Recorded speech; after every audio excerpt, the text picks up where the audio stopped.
Magandang araw sa inyong lahat. Maligayang pagdating sa aking kwento ngayon.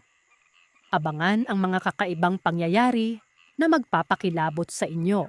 Magandang araw po sa lahat ng mga kagiliw na tagapakinig. Itago niya lang ako sa pangalang Alona. Dito na ako lumaki sa probinsya ng Samar. Itong kwentong ibabahagi ko sa inyo ay nangyari taong 2001 sa lugar na kinalakihan ko. Usong-uso po noon ang gawain ng mga manlalason, kulam at barang. Lalong-lalo na kapag alam nilang dayuhan ka lang at sisiga-siga ka sa baryo. Talagang masasampulan ka. Halos lahat kami ay ilag sa mga kanya-kanyang kapitbahay gawa ng kahit mismong ang mga ito. Kapag nagustuhan kang lasunin o nainis sa'yo, o kaya naman ay kinainggitan ka, tiyak walang paltos, lalasunin ka ng mga ito. Kumbaga, walang kapitbahay sa oras na may inggit o galit sa iyo ang isang kababaryo mo. Hindi naman porket iniiwasan namin ng mga kapitbahay, ibig sabihin na noon ay kaaway na namin sila. Hindi ganon. Iniiwasan lamang namin sila simula nang may mangyaring hindi maganda sa kapatid kong si Ate Lourdes. Kasalukuyang nagwawalis sa bakuran ng kapatid ko nang dumating ang matalik niyang kaibigang si Rosa. Nakangiting binati ni Rosa ang kapatid ko noon. Narinig ko naman gumante ng pagbati si Lourdes sa kaibigan niya. Dalagang lakwatsera itong kapatid ko. Laki sa layaw. Lahat kasi ng bagay na gugustuhin niya ay nakukuha niya ng walang kahirap-hirap. Kapag gusto niyang gumala o maglakwatsa kasama ang mga barkada niya, ay pinapayagan siya ni tatay. Samantalang ako naman, napakahigpit ng aking ama at halos hindi niya pa nga ako payagan sa mga pupuntahan ko. Kung hindi pa ako masinsinang ipagpaalam ni Ray, nakababata ako noon. Kung hindi niyo kasi na itatanong, ramdam na ramdam kong paboritong anak ni tatay ang panganay kong kapatid. Ni minsan nga ay hindi ko pa nakitang pinapagalitan ni tatay si ate. Kaya kung minsan ay nagtatampo ako sa aming ama, dahil hindi siya pantay kong magdala ng anak noon. So bali ayun na nga. Natanaw ko mula sa bintana na nag-uusap ang kapatid ko at ang kanyang matalik na kaibigang si Rosa. Narinig kong pinag-uusapan nilang pumunta sa isang sityo. Dahil may handaan umano na gaganapin sa bahay ng maniligaw ni Ate Lourdes na naninirahan sa sityong pupunta nila. Maniligaw?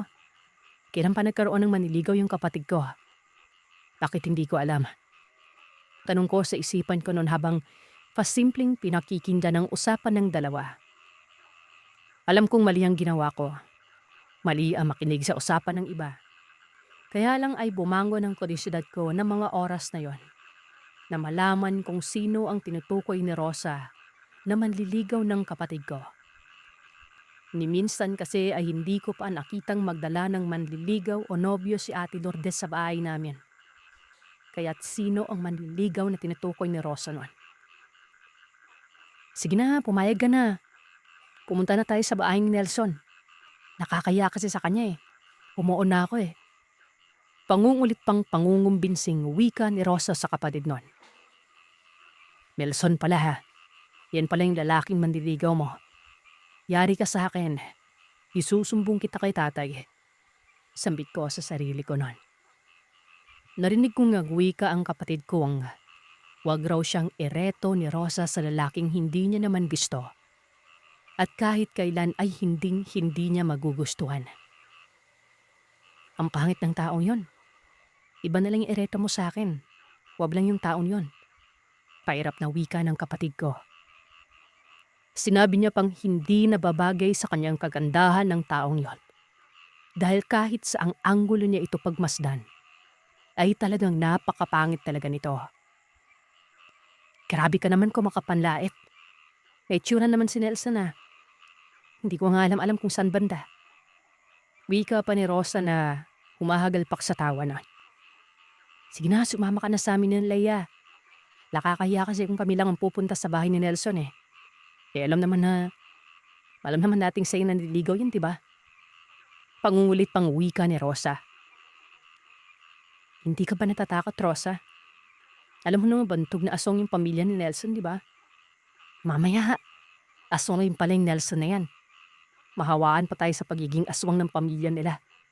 Eh di ba, pati tayo aswang na rin kung ganon. Natawa naman si Rosa sa sinabi ng kapatid ko. Nagwika itong wag umanong magpapaniwala ang kapatid ko dahil hindi naman totoo ang bali-balitang aswang ang pamilya ni Nelson. Sinasabi lamang umano yon ng mga tsismosang taong walang magawa sa buhay at mga may galit sa pamilya ng binata. Kaya't huwag ko umanong maniwala ang kapatid ko sa mga haka-hakang wala namang katotohanan. Ilang beses na ba natin nakasama si Nelson sa dalaan? Nakita mo ba siyang nag-iba ng anyo? Nakita mo ba siyang naging pusa, aso o paniki para masabi mong asong siya? Pagtatanggol pang wika ni Rosa nun. Hindi naman. Kaya lang mas mainam na yung naninigurado. Malay mo, totoo pala yun, di ba? Tugon ng kapatid ko. Sos, sinasabi ko nga sa'yo, huwag kang magpapaniwala sa mga usap-usapan ng mga tsismosa. Saad pa ni Rosa, at kinukulit niya pa ang kapatid kong sumama na sa inuman. Napansin kong medyo naiirita na ang kapatid ko pero pumayag naman siya sa paanyaya ng matalik niyang kaibigan. Noon niyang magpaalam siya kay tatay ay sinabi niya lang na pupunta siya sa kaibigan niya dahil may handaan umano na gaganapin. Hindi niya sinabi ang totoo kung saan talaga siya pupunta. Inirapan ko ang kapatid ko dahil nagsisinungaling na naman ito sa aking ama. Kung maldita nga lang talaga ako ay sinumbong ko na ito. Lang sa ganon ay matigil na ang pagsisinungaling niya. Hoy, Ate Lourdes, napakasinungaling mo talaga no? Panimulang wika ako sa kapatid ko matapos siyang payagan ni tatay. Nabakunot noo ang kapatid ko at nagtanong kung bakit ko raw siya sinabihang sinungaling. Sinabi ko naman sa kanya ang tungkol sa narinig ko. Mabilis niya naman akong hinablot sa kamay at pinanlakihan ng mga mata't nagsabing wag raw akong maingay sa mga magulang namin. At baka magbago pa ang isip ng aming ama't hindi na siya payagang umalis pa. Bakit? Natatakot ka bang malaman nila yung totoo? Bakit ayaw mong sabihin sa kanila kung saan ka talaga pupunta? Kayo na mga kaibigan mo. Paano kung mapahamak ka sa pupuntahan mo? Kaya ka bang ipagtanggol o iligtas sa mga kaibigan mo? Lalong-lalo na yung matalik mong kaibigang haliparot. Saad ko sa kanya. Noon pa man ay wala na akong tiwala sa mga kaibigan ni Sir Seth. Lalong-lalo na sa matalik niya ako nung kaibigang haliparot. Lahalata lamang ginagamit lamang siya para mapalapit kay Nelson. Halatado naman kasing kating-kati na ang babaeng yon na makita si Nelson. At dahil siya ang gusto ng binata, kailang isama siya ni Rosa para pansinin sila ng binatang yon.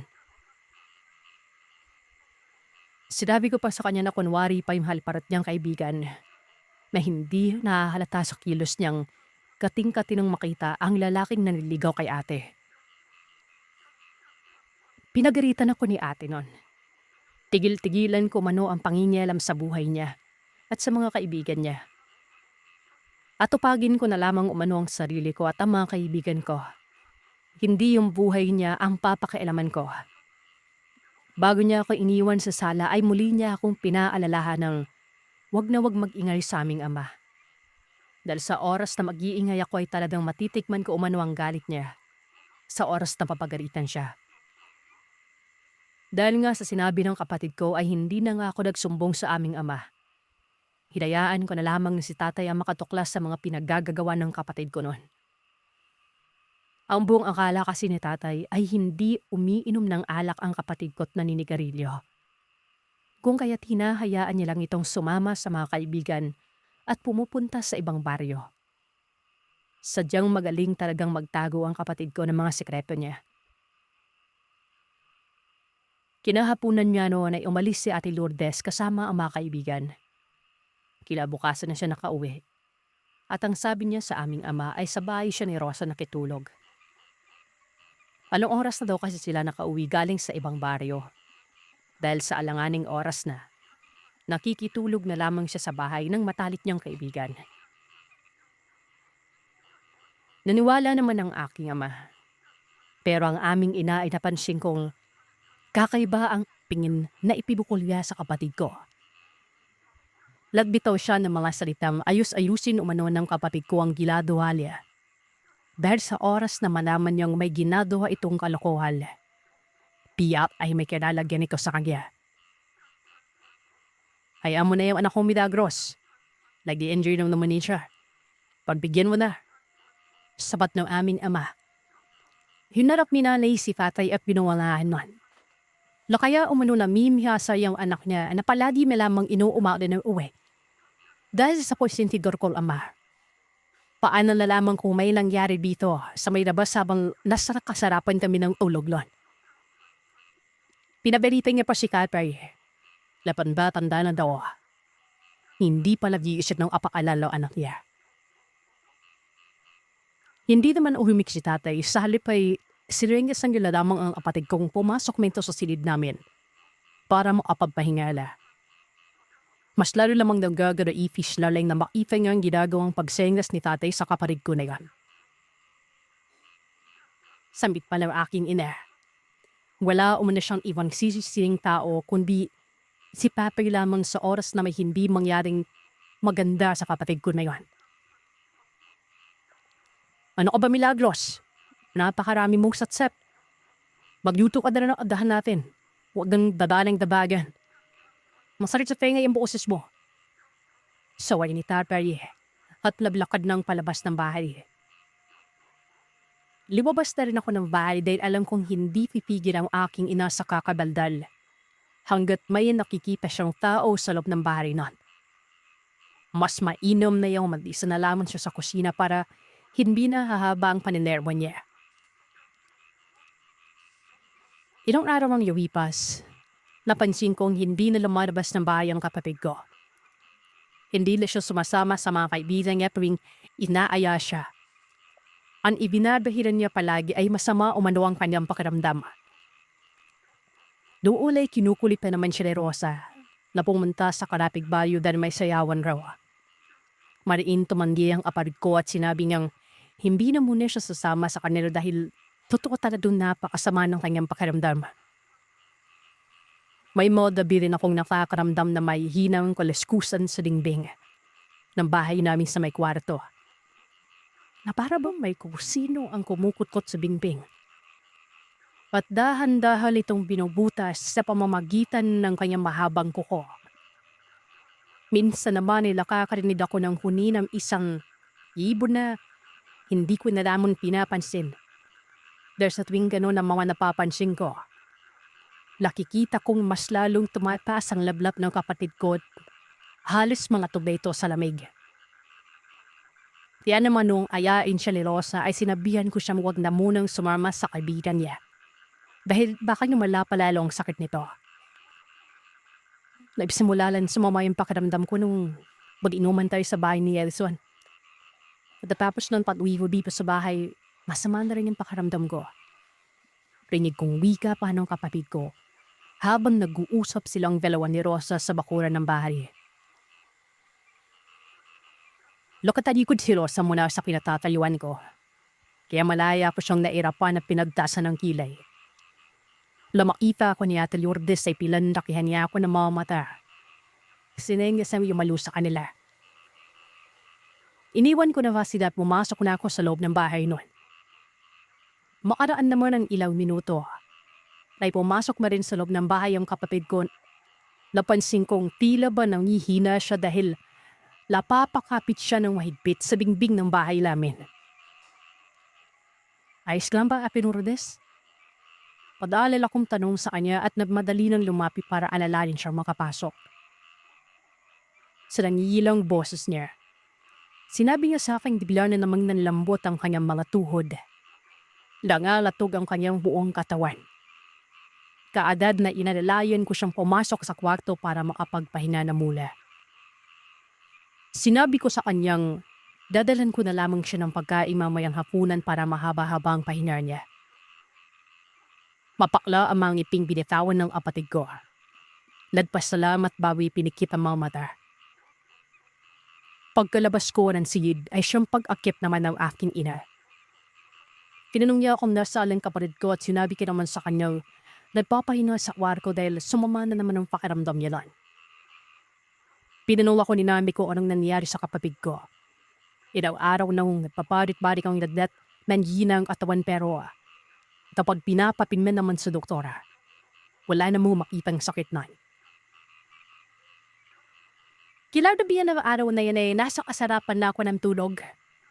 Nang bigla na lamang ako napabalikwas sa kadahilan ng narinig kong nagsisisigaw ang kapatid ko. Agaran ko siyang nilapitan ng maabangon na ako at pinanong kung ano ang nangyayari sa kanya. Sa napapakwat niyang boses, Sir Seth, silabi niyang may nakikita raw siyang puyang mga mata ang nakasilip sa siwang ng bintana.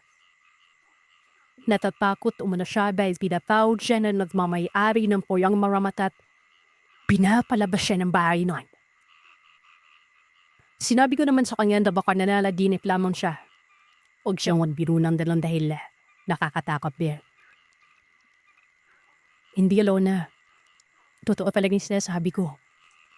May nakikita talaga akong pulang mga mata. Nakakarinig ako ng boses na matandang pinapawag ako. Pinapalabas ng bahay. Takot na wika niyo noy.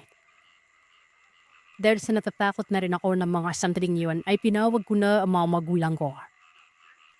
Naudin ko namang ang mga bag ng kanilang paang nagmamadaling na lakad papasok sa kwarto naming magkapatid. Nang makapasok sila, ay sinabi ko sa kanila ang nakita ni Ate Lourdes. Dadad naman yumapi pa ang aking ina at niyakap ang kapatid ko't ina ito.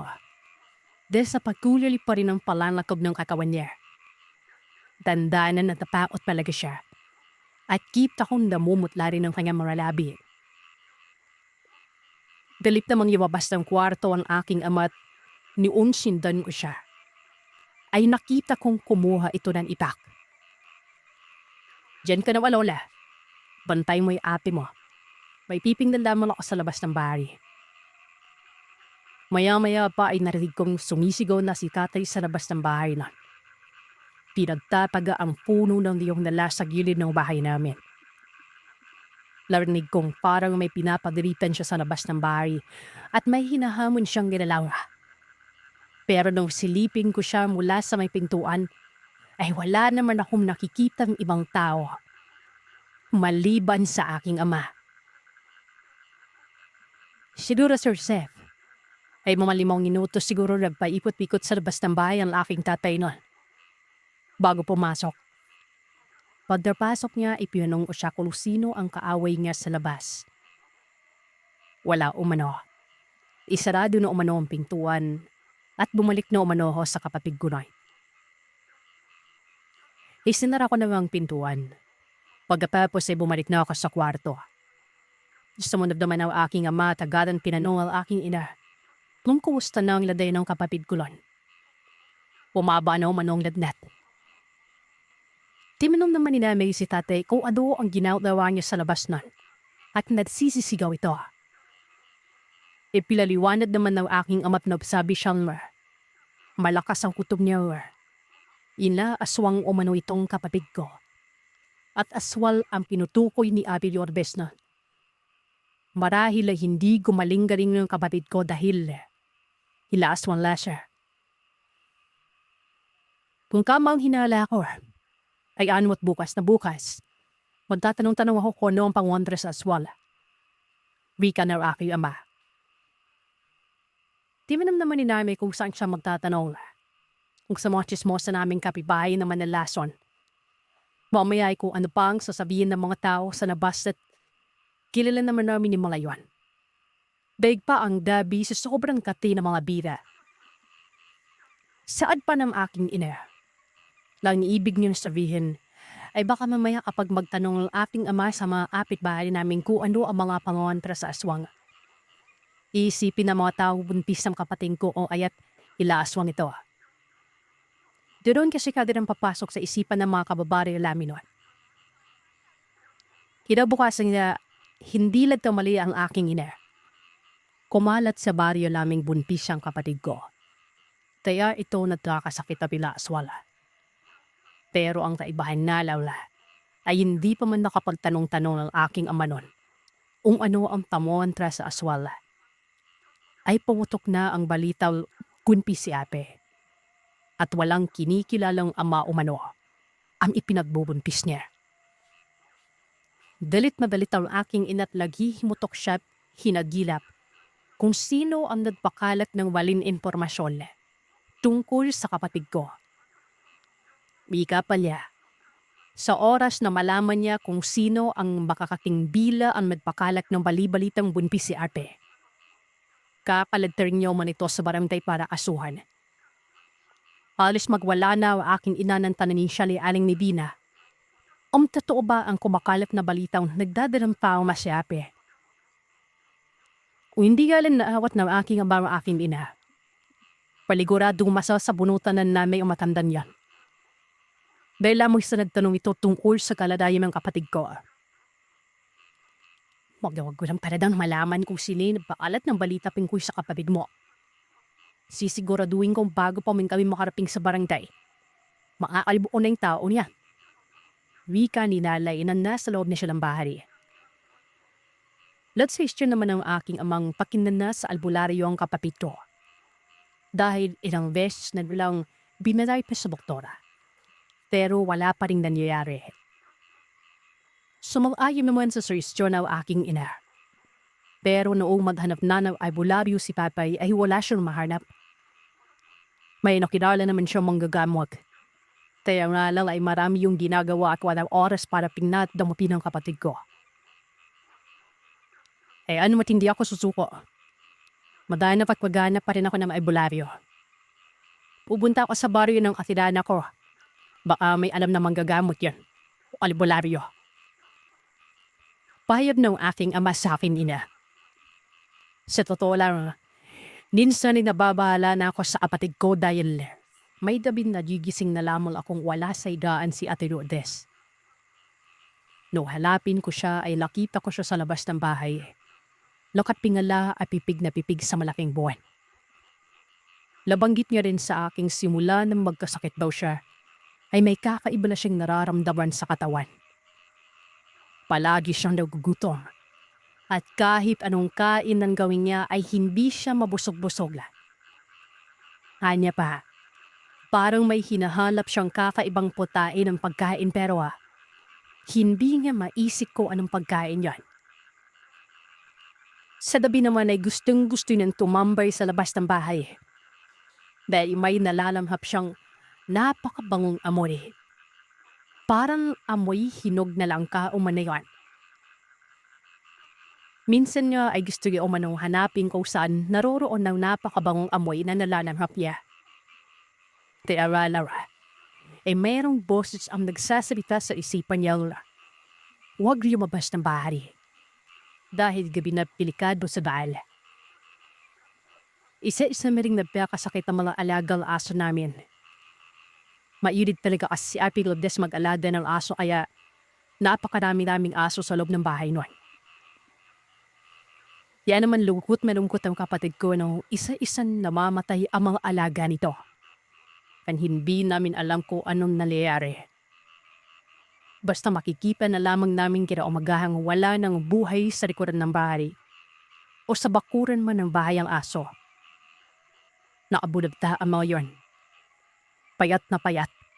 Wala bang tuyop na payat ang katawan.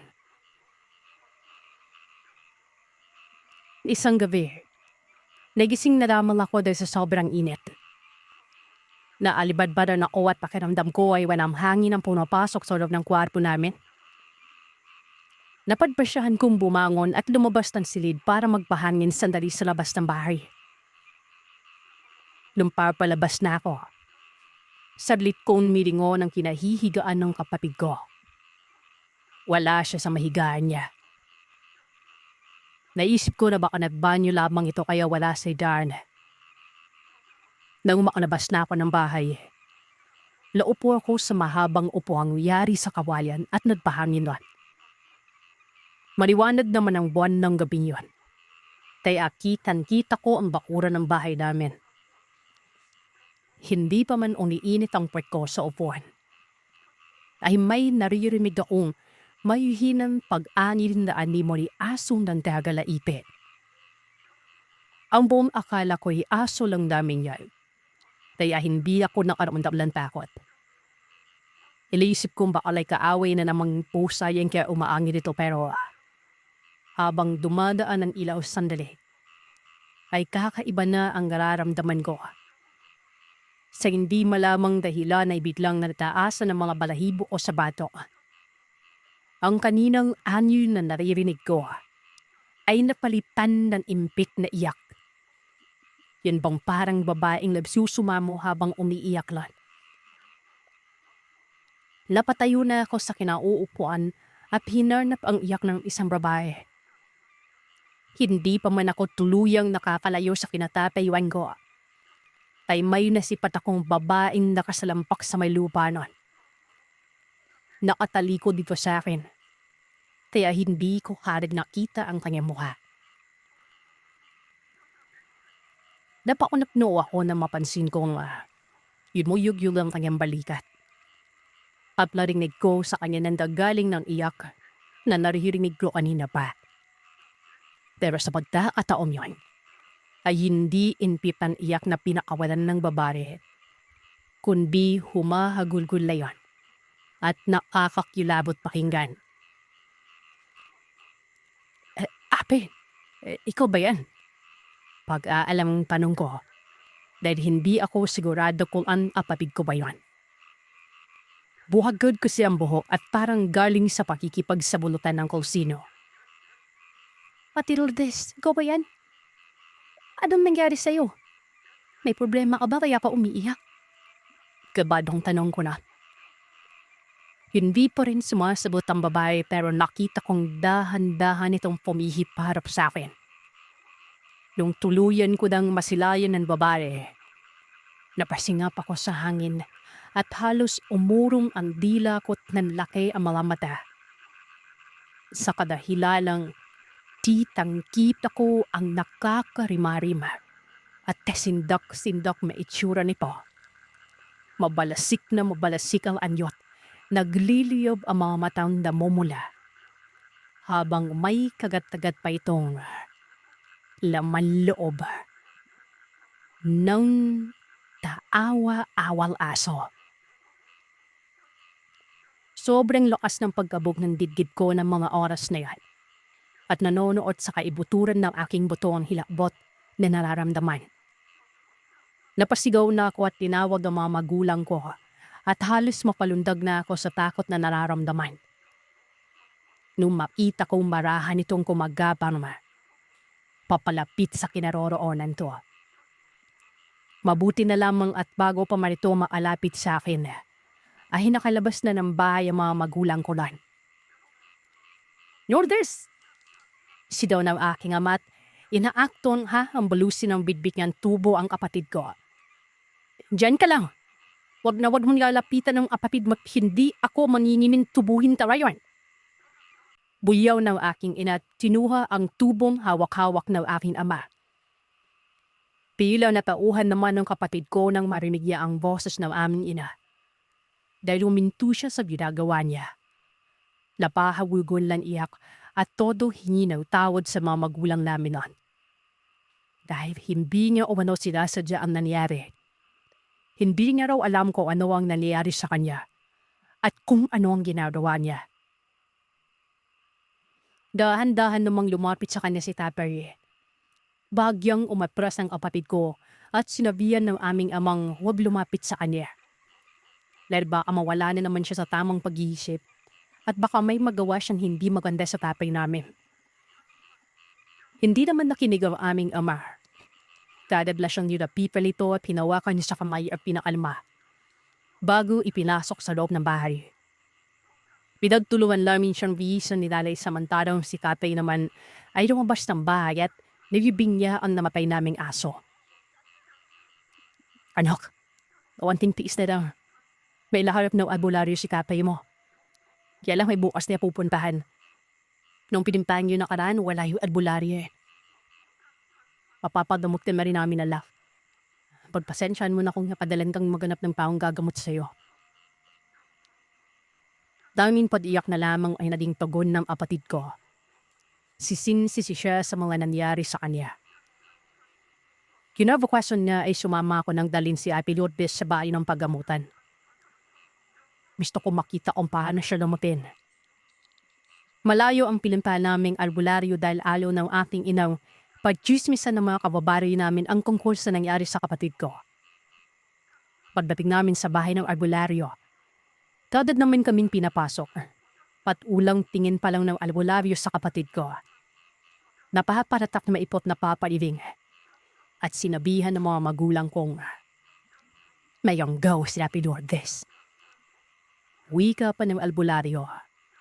Kilala umano ng kapatid ko kung sino ang nanyanggaw sa kanya. Dahil palagi lamang niya itong nakakasama at nakakasalamuha. Distinguished nitong hawaan ng kapatid ko.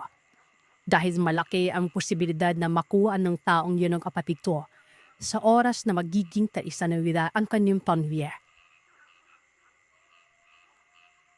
Anak, sino ba yung taong nagkagusto sa'yo? May naaalala ka ba? Pag-aalalang tanong ng aking ama. Madamlam ang mga mata ng kapatid ko nakapingin lamang sa aking ama para bang naguguluhan at hindi tanggap ang mga nangyari sa kanya. Napakapagap na niya kasi at nangipim ang gilid ng mga mata. Naalala ko ang pinag-usapan ni Rosa at ni Ate Lourdes noon bago po sila pumunta sa bahay noong kakilala nila para mag-inuman. Tahasan kong sinabi sa aking ama ang pangalan noong taong nanvigo sa kapatid ko. Kaya malalay ayaw ni Ate Lourdes sa taong yun. Wala naman ng iba. Wala lang akong maisip pa. Mandidugid naman ng aking inap hindi napigilan ng magmura. Samantalang ang aking ama naman ay naikuyom niya mga kamaot para bang gustong-gusto niya naman na pakman. Hindi mo na kami pinauwi ng albularyo hanggat hindi pa mailabas ng kapatid ko. Ang sisiw na ibinaon ng nilalang sa loob ng katawan niya. Habang ginadamak niya ang kapatid ko ran, ay napansin kong medyo nahihirapan ng albularyong tanggalin ang anumang ibilaon ng aswang na sa sikmura niya para mayanggaw ito. Dawa ng napisalayan sa loob na sikmura ni Ape at nakapikim na siya ng sariwang dugo. Pero pasalamat lamang umano siya dahil dugo ito ng hayop at hindi tao. Dahil ayon sa albularyo, taong dugo ng tao ang napikman niya. Piyak ay aabutin pa sila ng mahabang panahon bago maalis ang pangyayanggaw sa kanya. Nakita kong may pilainom sa kanya ay albularyo. Isa yung likido na ayon pa sa kapatid ko. Napakapakla at napakapait umano. Sinabi naman ng albularyong isa yung halaman na nanggaling pa sa ilalim ng dagat. Isa ito sa mga ginadamit ng mga mandalason para lasunin ang mga tao gusto nilang patayin o biktimahin. Pero kung ikaw ay nayanggaw o nahawaan ng pag-aaswang, ay pwede yung damipin bilang panggamot sa'yo. Nang sa gayon ay malason ang nilalang na nasa loob ng katawan mo. At para maisuo mo yon at matanggal. Matapos marinig ng kapatid ko ang paliwanag ng albularyo, ay wala siyang pag-aalinlangan ininom yon. Kahit na napakapaipay pinigpilit yung nirabukyon lang isang lagukan lamang para mamatay ka agad ang nasa loob ng kanyang katawan. Ilang segundo lamang ang lumipas matapos inumin ng kapatid ko ang binigay ng albularyo. Nakita kong napapangiwi na siya at napahawak ko sa sikmura. Tinanong siya ni nanay ko ano ang nararamdaman niya. Ang sabi naman ng kapatid ko mga kagivewa, nararamdaman niya umano na parang may umiikot na anuman ang nasa loob ng sikmura niya. At bilang saglit pa, ay naisuko na niya ang bagay na dapat niyang ilabas para maalis na ang pangyayanggaw sa kanyalon. Pagdasukan nito, ay tumambad sa harapan langin ang isang maliit na kulay itim na parang sisiw. Nakakapisa pala. Patay na yun. Hindi lang gumagalaw pa. Kaudad namang pinulot ng albularyo at ibinalot sa kulay iping na tela. At ang sabi pa ng albularyo, ililibin niya sa malayo ang nilalarong na isukan ng kapatid ko doon. Nang sa ganon ay hindi na ito matunton ng aswal na nangyanggaw sa kanya. Laking pasasalamat na mga magulang sa albularyo dahil kung hindi dahil sa kanya, ay baka natuluyan ng maging aswang ang kapatid ko. Bago pa kami umuwi, ay may sinabi sa amin ng albularyo. Huwag niyo alalahanin ng aswang na nangyanggaw sa iyo, iya. Ako na ang bahalang tumira sa aswang na yan. Malaki ang pagkakautom niya sa akin. Kaya ako ang totodas doon. Pagkatapos nito ay may imiabot na isang kwintas na San Benito sa kapatid ko ng albularyo. Iso tumanaw palagi ng kapatid ko para sa proteksyon. At nang hindi siya malapitan pa ng mga taong gustong mangyangdaw sa kanya o mapagsamantala. Pagka-uwi nga namin sa bahay ay palagi nang suot-suot ng kapatid ko ang medalyon na bigay sa kanya ng albularyo. Nalaman rin namin ang matalik na kaibigan pala ni Lorbes ang siyang nagpakalap ng kwentong buntis ang kapatid ko na. Sinabi pa nito sa mga kababaryong babaring pariwara si Ate Lorbes dahil kung kani-kanino ito sumasama at nagpapakama. Wala o manang bidbilad sa sarili ang kapatid ko dahil isang kalabit lang ay bibigay na kargad. Kaya ang sweeper, nabuntis na hindi alam kung sino ang ama. Dahil sa darip na nararamdaman ko ay talagang gigil na gigil ako at matagal nang naipon ng inis po kay Rosa. Sinubid ko siya sa bahay niya. Kinaladad sa kalsada at pinagsa sa bulupan. Kakalbuin ko na sala ito kung hindi lamang kami naawat ng mga kababaryo. Ipinabarangay naman ng aking ina si Rosa dahil sa mga maling paratam sa kapatid ko. Walang pidil naman sa paghihinaw tawa ng kaibigan ng kapatid ko. Hindi ko na sala ito patatawaring sa mga paratang na sinasabi nga pangkot sa kapatid ko pero lakiusap si Ate Norbeslan. Ayaw niya na umano ng gulo. Kaya salay patawarin na namin ng kanyang kaibigan. Sinabihan ko naman siyang patatawarin ko lamang si Rosa sa isang kondisyon. Hindi na siya lalapit pa sa plastic at ingifering ang kaibigan kay kailan. Makalipas sa mga araw, ay palagi pa bing inaayang maglakwat siya at mag-inuman ng kapatid ko ng mga kaibigan niya. Pero tumatanggi na si Ate Lourdes dahil nagbagong buhay na raw siya. Hindi na siya iinom ng alak at hindi na rin siya sumasama sa mga kaibigan niya. Nasa loob na lamang siya madalas ng bahay at pinutunong-tuluan kami ng aking ila sa mga gawain. Hanggang sa isang araw, nabaripaan na lamang naming mula sa kaibigan ng kapatid kong biglang namatay ang lola ng binatang manliligaw ni Ate Lourdes. Lasing Elson. May mga nakapagsabing may nakaaway raw itong albularyo at mukhang tinodas o manayon dahil matagal lang bantog sa Arapid City yung aswang ang lola ng manliligaw nito. Si Rosa naman ang matalik na kaibigan ng kapatid ko. Ilag na ito palabi. Marahil ay nahihiya siya sa mga pinagsasasabi niya tungkol sa kapatid ko nun. O kaya naman napatakot siyang masabunutan kulit. Kaya iniiwasan niyang magkasalubong na ang landas namin. Magandang araw sa iyo, Sir Seth. Tawagin niyo na lamang po ako sa pangalang Bron. 32 anyos at kasalukuyang naninirahan malapit sa Nayong Pilipino. Bale ang kwentong ibabahagi ko sa inyo ay nang minsang makulam ang tatay ko. Bale sa kwentong ito, inaasahan ko na po na magiging iba-iba ang opinyon niyo sa kung sino ang dapat tama sa nangyari. Pero ang tanging hangad ko lamang ay maibahagi ang karanasan na ito para na rin magsilbing aral sa lahat. Bata pa lamang ako. Marami na rin akong naranasang kakaiba, lalo na pagdating sa kulam sa lugar namin sa probinsya. Tubong Norte po ako. Sa mga taga-Norte dyan, alam kong alam nyo na mas maraming mga kulam at mambabarang na karanasan dito kaysa sa ibang mga nilalang. Naalala ko noon na ito din ang rason ng ikinamatay ng lola ko sa tuhod. Yung tipong Maayos siya, walang sakit, napakalakas ng katawan. Pero bigla na lamang sumuka ng dugo isang araw. Kung ano-ano ang sinasabi hanggang sa tumirik ang mata at namatay. Akala ko noon meron itong konektado sa medical na eksplanasyon. Hanggang sa noong magbinata na ako at naranasan mismo ito ni tatay. Tawagin na lamang natin ang tatay ko sa pangalang Jeff. Tagapangalaga si tatay noon ng isang ancestral home at malaking bakanting lote sa may bandang norte. Kagaya ng ibang mga kwento nyo, wala nang nakatira dito sa bahay at bakasyunan na lamang. Nasa syudad ang pamilya ng huling nagmala.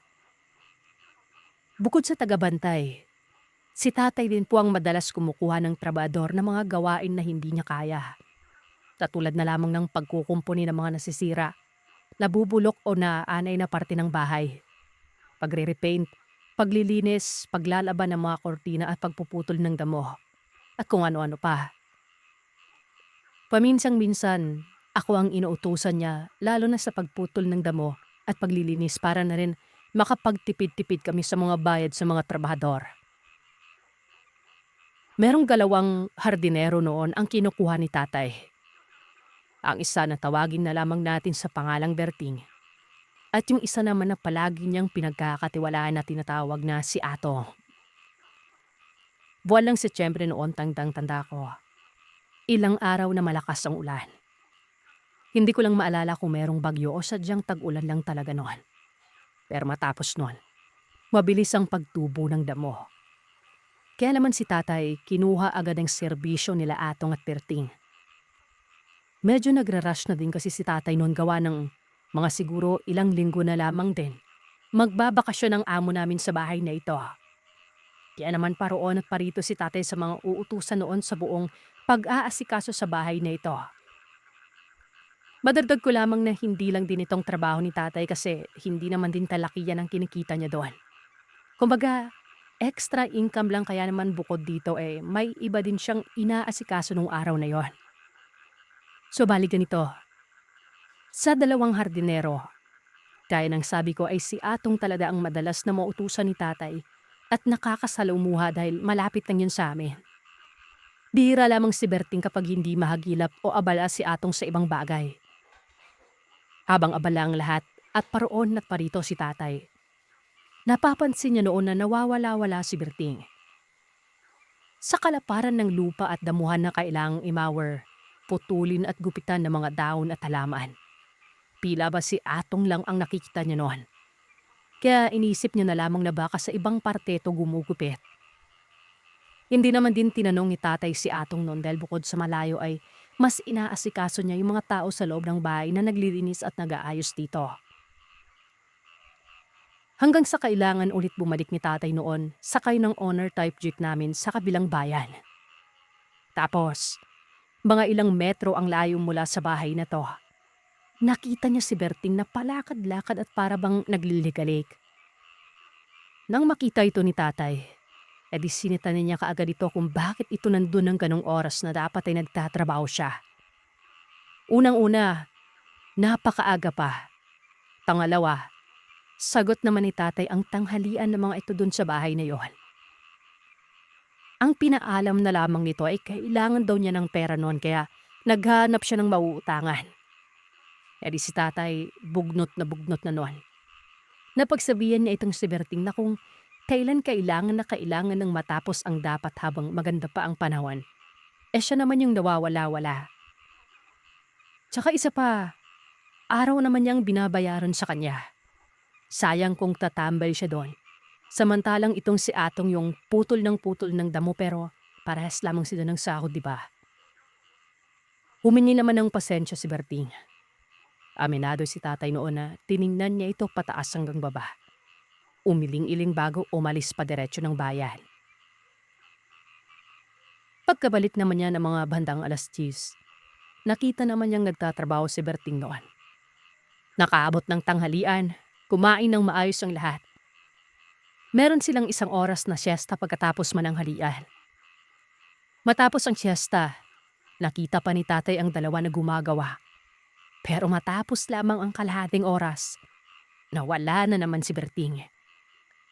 Dito na kinausap ni tatay si atong hunasa nito. At ang sabi naman ng masipag na hardinero na ito, nag-iikot-ikot na naman daw at naghahanap na mauutangan. Dahil nga sa sinisingil na ito ng mga dati pang pinagkakautangan niya.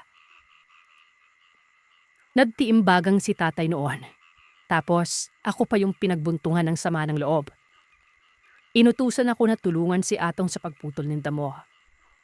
Siyempre ako na wala namang choice, sumunod. Nagpasensya pa si tatay noon kasi siyempre may iba pa siyang dapat asikasuhin. Bumalik naman itong si Berting pero halata pa rin ang pawala-wala ng presensya nito. Habang nagpuputol ng damo na umabot sa puntong kami na ni atong ang naghawa ng lugar. Hapon, mga bandang 5:00. Natapos na ang dapat tapusin. Bali, ang iba pang naiwan na trabaho ipagsasabukas na lamang. Pero parang hindi na rin nabuti ng buong araw ang mga natitirang trabaho noon. Maglalagay na lamang ng punda at mag-iipon na lamang ng pinutol na damo para itapon. Nung nagbibigay na si tatay ng sasahurin, syempre ako parang pang soft drinks lang ang sinuhol ko noon. Pero nung si Atong at si Berting nang bibigyan niya, dito, humabol pa si Berting na babali daw. Yung ipambabayad sa kanya kinabukasan ay kukunin na niya umano para lang may madagdag sa pambayad ng utang. Dito na rin parang biglang pumutok na nananahimik na bulkan si tatay. Kitang-kita ko noon kung paano siya mamula. Habang sinasabihan itong si Berting na makapalang mukha. Pawala-wala lang buong araw tapos buo ang sasawurin at babali pa.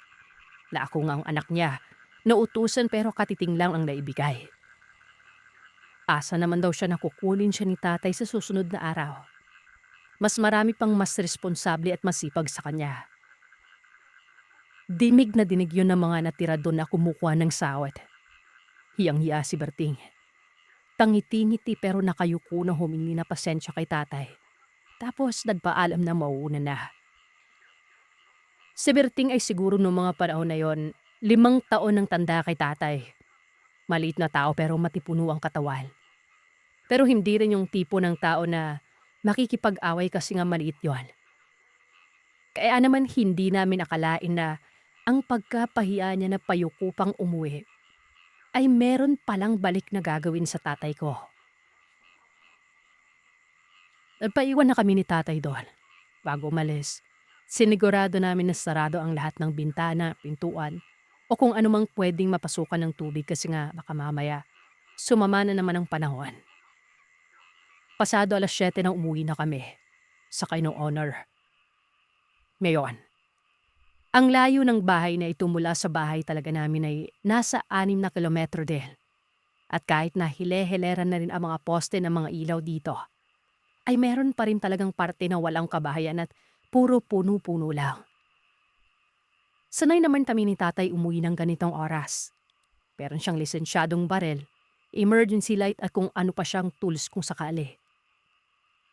So bali ay nga, nakalagpas na kami sa mga bandang kabahayan na meron kaming narinig na paramang grupo ng mga tao na naghahalakakal. Alam mo yung mga boses kapag nagkakatuwaan sa inuman sa daan.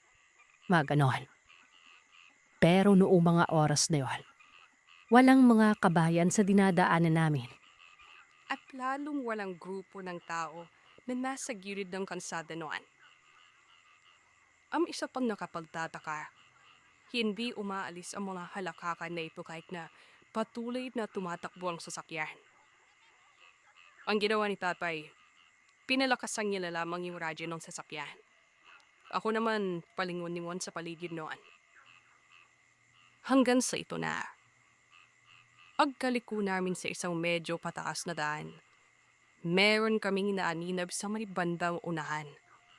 Noong una, akala namin ilaw lamang ng motor na pasalubong. Pero habang papalapit ka, dito namin napagtanto na hindi ito ilaw ng kung ano, kundi isang lumulutang na apoy. Hindi ito kagaya ng ibang kwento na malasanten mo na bigog o hugis bola. Alam mo yung talatsa, yung para siyang sinunog na plastic na bote. Wala din kung anong spar o opus noon. Sumalubong yun sa sasakyan namin. Grabe ang preno ni tatay noon. Alam mo naman yung preno ng owner type, di ba? Yung dalawang apak pa bago kumagat. Paduyan-duyan lamang itong huminto sa tapat namin sa kaas mismo ng hood ng sasakyan. Pero wala kang makikipan pinamsik ng apoy. Di wala kang maramdamang init noon. Sibubukang tutukan yun ni tatay ng flashlight pero tumapagos lang. Nawawala sa liwanag ng ilaw. Di anino ng elementong yun, wala pa naga. Tapos walang ano-ano. Bigla na lamang itong nagkaroon ng hugis sa mismong pinakagitna ng badaya. Merong nabuong mukha doon. Pamilyar. Pero hindi mo mamumukha ng buo kasi ubod ng puya ang kabuuan. Pero ang alam namin ni tatay, nakanipi ang mukhang nito. Tapos ayun na naman. Nakarinig din naman kami ng mga halakakan na sabay-sabay. At walang ano-ano. Bigla na lamang itong latunaw na nakalupang sa kawalan. Ilang segundo kaming tulala ni tatay. Hindi pa dumaan ang magkakasunod na sasakyan. Hindi kami naalimpulatan parehas doon. Uy, kami arrived yun ang sasakyan noon na bukas. Parang biglang masira ang signal dahil na hindi na kami makahanap ng tama o mapinong istasyon. Dinaan ba ni tatay ang pakbo? Wala kaming inik pero kapag nabadaan kami sa wanang katao-tao parpe ng mga daanan, bumubusi-busi na si tatay hanggang sa makauwi na kali. Wala pa rin inik si tatay pagkaraping sa bahay at pwede kong pumasok sa kwarto. Kulaway lamang kay nanay at nagpamano sa mga nakababata kong kapatid. Tinanong ako ni nanay kung anong nangyari. Pero ewan ko ba. Kapag gusto kong ikwento kay nanay, ang naranasan namin sa Maribaan.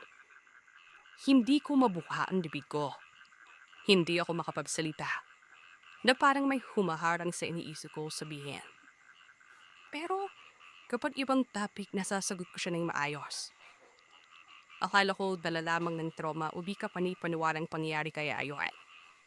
Maski ako nanlalamig noon. Patulog na kami pero nanlalamig ako tapos lutaw na lutaw ang isip ko. Habang naguhugas si nanay ng pinggan, iwabas ako para maligo. Namamanid pa na tayong katawan ko as yan. Hindi ko ramdaming tubig na parabang hindi ako nababasa kahit pag tumingin naman ako sa salamin parang garuman na baging vigo naman. Pero yung lamig at pagkamanhid nandun pa rin. Nagdesisyon akong humiga na lamang ngon sa may bandang kusina na kaharap ng malaking bintana para mapasukan ng hangin. Bandang 10:00. Gimising ako ni nanay. Si Kapay Bao parang may mali. Pinuntahan ko siya sa kwarto nila. Bilat ang mga mata ni tatay pero yung pagsasalita niya at berargan. Tapos sa ting magsasalita ako at kakausapin siya. Livingon siya pero sa bandang malayo sa akin. Kung ano-anong salitang hindi maintindihan ang lumalabas sa bibig niya noon. Mataas din ang lablat ningon. Tapos nablalanis yung buong katawan. Pawis pero yung pawis niyang malabgyet. Yung parang naptuyo o namuong mantika. Pero noon. Sa padakala ko na ng stroke si tatay, pinaupo ko ito. Tunakbo si nanay sa kabing bahay kina Pito para kisinin nito at madala na sa ospital si tatay.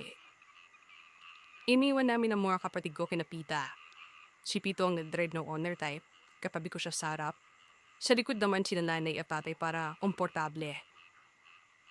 Medyo like karayuan ng ospital. Para kaming bumalik doon sa parte kung nasaan ang bahay na binabantayan ni tatay. Kinakausap ni nanay si tatay noon na ano bang nangyayari sa kanya. Imposible namang may sakit sa puso lang kasi nabi naman nung nagpapacheck up. May vitamins, mailig sa gulay at hindi manininom. Habang iniirawan ni nanay si tatay, nakita niya na unti-unting naniniraw ang mga mata nito. Tapos, yung leeg tsaka kamay, bigla na lamang namanas. Hanggang sa yung banda ng bibig niya, dananbin, lumobo. Di manong ako ni nanay ko ano ba rin nakain namin noon. Sinabi ko naman ko ano, tsaka wala pa na daw allergy si tatay ngon. Handam sa Marbako na naman kami gun sa parpi na walang abay-bay. Sa pagkakataon na ito, hindi na apoy ang sumalubong sa amin. Pero merong sumabay. Uy, naka-FIFA na kayo ng honor type. Yung merong gubo. Yung bubon na amin yung parang kasing kapal lamang ng tarapal pero kulay itim. Ganon. Naarinig kami ng paulit-ulit na tunog ng wakwak sa paligid. Noon na ayos lang. May mga nakakasalubong naman ng mga sasakyan. Pero nakailang metro na kami ng takbo. Andun pa rin ito na tarabang sinusundan talaga ang sasakyan namin. Napailing nun ng pito ko. Lalo na, nang mas nanuot sa pandinig namin ang tunog ng pagaspas. Literal na pagaspas sa mismong taas ng sasakyan. Hindi ko maaninab sa rear view o sa side view mirror. Pero sa bawat pagbal namin sa poste ng mga ilaw, bigla na lamang makatakpan ng ilaw noon na para bang may nakaharan sa bandang ipas. Sa pagitan namin tsaka sa pagitan ng mga posting yon. Tapos, biglang nawala yung tunog. Para bang huminto na lamang yung pagkaspas. Ang akala namin wala la. Pero nung sabi ni Tito kay nanay na huwag pasandalin si tatay sa may upuan. Napalingon ako sa likuran. Kagaya man nakita ni Tito sa rearview mirror ng sasakyan. Sa likurang bahagi na parang bintanan gawa sa plastic ng honor type na yun. Merong nakaharang. Dapat makikita mo yung likod man kasi transparent yun, parang bintana. Para makita mo yung kung sino o kung anong nasa likuran mo. Pero nung mga oras na yun, merong nakatapit doon. May hambing mo sa ipin na malapad na payong. Mula sa likuran na yun, hanggang sa kariwang gilid kung saan nakapwesto si Tito. At kitang-kita niya sa side view mirror niya ang napakalaking paniki na nakasampal na sa gilid ng sasakyan. Malapiwing kalmarda si Pico para iwas aksidente yun. Pero hindi nga pinigil ang busina niya noon. Himala naman hindi nagwawala yung nakasabik para bang andun din siya parang kumakape. Nang saglit na binitawan ni Tipo ang busina ng sasakyan. Sinabihan niya ako na buksan ang compartment o maliit na toolbox na nasa baba lamang ng upuan sa likod kung nasaan si nanay. Ang mga nakita ko noon, WB-40, lanis, kung ano-anong gamit sa sasakyan. Sabi ni Tito, maghanap daw ako ng mapdi sa balak na o anong spray o lanis doon. Handam sa makita ko yung parang anti-corrosive na spray. Hindi ko na maalala ang palanan noon, pero pinaglalaruan ko yun ng bata pa ako. Ito yung pag-spray mo sa bakal o stainless na may kanawa. Bubula yun. At talagang tutunawin niya yung kalawang hanggang sa pwede na itong punasan. At kapag natamaan naman yung balat mo, lalo at binuhapdi at lamig niya. Yun pipong para kang pinutusok-tusok ng maliliit na karayong. Tinamil ako ni Tito kung kaya ko ba abutin ang nakasampay na yun sa bahagi niya sa likod. Sabi ko, gagawin ko ang makakaya ko.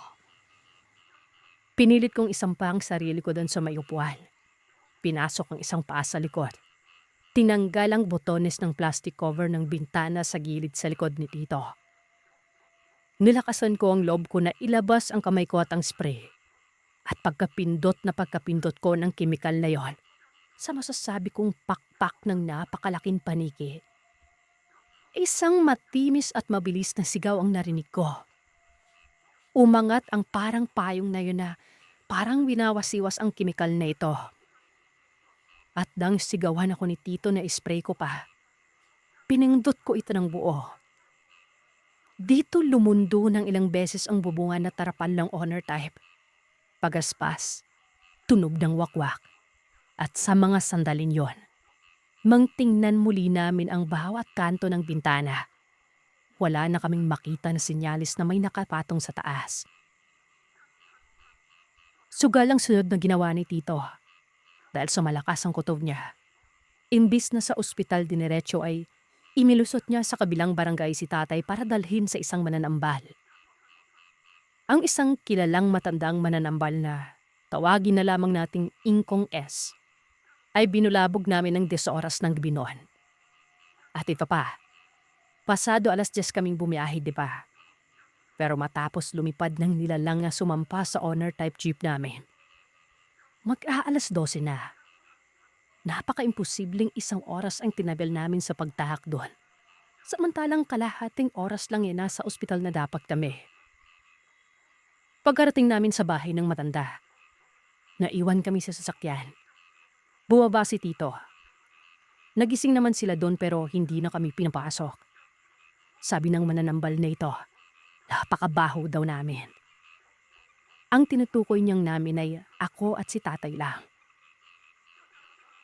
Nagpakulo ng kung ano-anong halamang gamot ang matanda. At habang naghihintay, pumunta ito kay tatay tapos yung buko sa pagitan ng pulang luya at yung tangkay nito. Himiwa ng mananambal na yon at saglit na pinalagay sa dila ni tatay. Dito, napansin na kaagad ni nanay na gumaan ang paghinga niya. Tapos nawala ang paninilaw ng mata. Maya-maya pa, bumaba ang ingkong na may bitbit na palanggana na punong-puno ng kung anong dahon at ugat. Ngayon, gamit ang emergency light, doon lang kami nakapalibot sa sasakyan. Konting punas ng ingkong ng langis kay tatay. Milagyan ng dahon ng ulo na parang korona pinuluputan ng panyo. Piniga-piga niya ang mga kamay ni tatay. Hinatak pababa. At nang nasa bandang tuhod na siya ay inilagay niya ang paa ni tatay sa may palanggana. Yung tubig na pinakuluan sa palanggana, dilaw ang kulay noon. Mapusyaw na dilaw. Pero habang pinipiga niya pababa ang mga kalamnan ng paa ni tatay, sa maniwala man kayo o sa hindi, nagbago ng kulay ang tubig sa palangganang yon. Mapulang kulay itim. Hanggang sa tuluyan na yung magkulay dumi. Matapos nun, lahat ng maga ni tatay sa katawan, bigla na lamang nawala. Hindi pa yun natatapos doon. Dinala ng mananambal ang maduming tubig sa may apuyan niya. At nang isalang niya ulit ito, nakarinig pa kami ng pagaspasan sa isa sa mga puno na malapit mismo sa sasakyan. At tunog ng lumilipad palayo. Sinabihan kami ng matanda na huwag matakot. Kung ano man ang sumusunod sa amin ay malamang inutusan o alaga ng may gawa noon. Nagpakulo ulit si Ingkong ng katulad ng kay tatay. Ang pako naman ang nilagay niya doon. At pagkasawsaw ko, grabe, pawis na pawis ako noon. Tapos medyo naging malabo ang tubig. Hindi kasing itim ng kay tatay pero malaki din ang pinagbago. Pinayuhan kami na idiretso pa rin si tatay sa ospital. Hindi na daw kami susundan nun kasi alam na nang gumawa na nadala siya doon sa mananambal na iyon. Napacheck up si tatay. Lumabas na merong konting pagtaas sa resulta niya sa dugo na indikasyon na merong infeksyon. Parang UTI lang naman. Bale gamot lang na antibiotic at maraming sariwang buko at tumayos na siya noon. Tigil trabaho ng ilang araw dun sa bahay kasi walang nagbabantay. Maski ako, hindi pinayado ni nanay na lumabas muna. Umabot ng 1 linggo ang pahinga namin. At ang makabalik, kilontrata ni tatay si Atong na maghanap ng iba pang trabador maliban kay Berting. Pero kay Atong din namin napag-alaman na hindi na rin pala makakabalik si Berting doon dahil iniuwi ito sa kanila sa probinsya. Bigla na lamang kasi umano itong nagsuka ng dugo, nanilaw ang mata, at kung ano-ano na ang pinagsasasabi. Kagayang-kagaya ng nangyari sa lola ko. Ang ipinagtataka nila hindi ito sinugod sa ospital. Mas pinili ng mga kamag-anak nito na iuwi sa kanila para ipagamot. Nung uli lang din namin napag-alaman na may usap-usapan sa lugar nila Berting na parang ang may mga kamag-anak ito na maalam sa mga itim na karunungan. At may mga pagkakataon na mismong ang mga kapitbahay nito, maririnig siya sa madaling araw na napakainay na may mga tinatawag na kung ano. At meron na lamang kung anong bubulusok sa papasok sa bukas nitong bintana. Tapos ay bubulusok ulit palabas na akala mo malapat na saranggolang walang guntot. Bumalik ulit kami sa ingkong noon. Sabi niya, may sa aswang at mangkukulang nga ang lahi ng umargabyado kay tatay. Muntik na si tatay noon. Mabuti na lamang ay binalik ng ingkong ang binato nito kay tatay.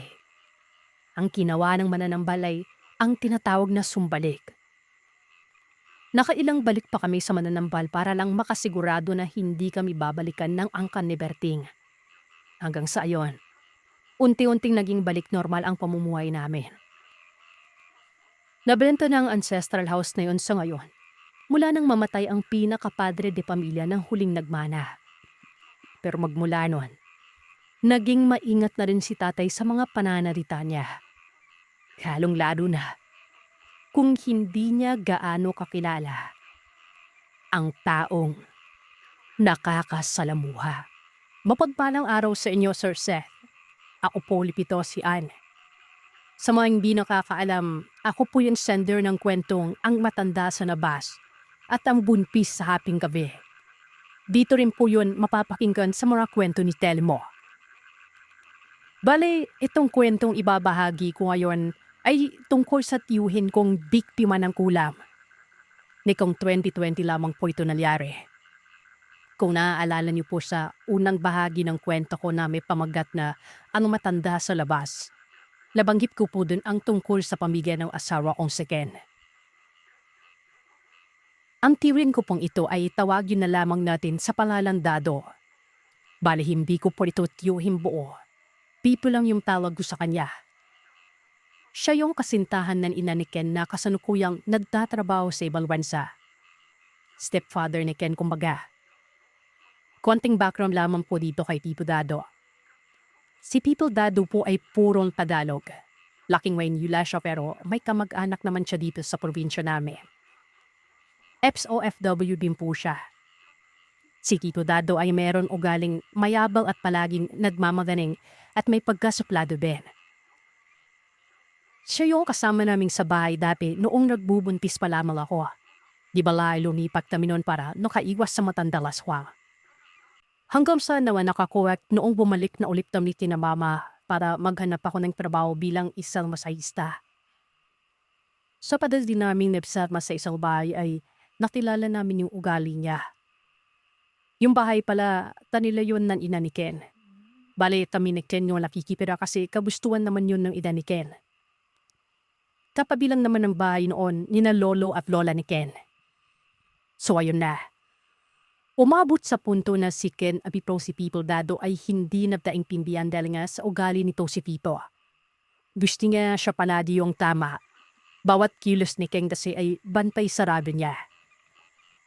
Ramdam din naman talaga namin no na ayaw talaga ni Pipo Dado na doon kami makipira kasama siya kaso wala naman siya magagawa kasi kabustuhan naman iyon ng ina ni Ken. At hanggang sa napagbisisyon na namin na uhuwi na lamang kami sa mga magulang ko at maghinap ng trabaho noon. Nung umalis kami, sinumbong kami ni Pipo doon sa ina ni Ken na wala rong kaming respeto. Ako daw ay natutulog at nagkukulong lamang palagi sa kwarto. Yumalabas lamang umano ako kapag tainan na. Wala pong katotohanan yon.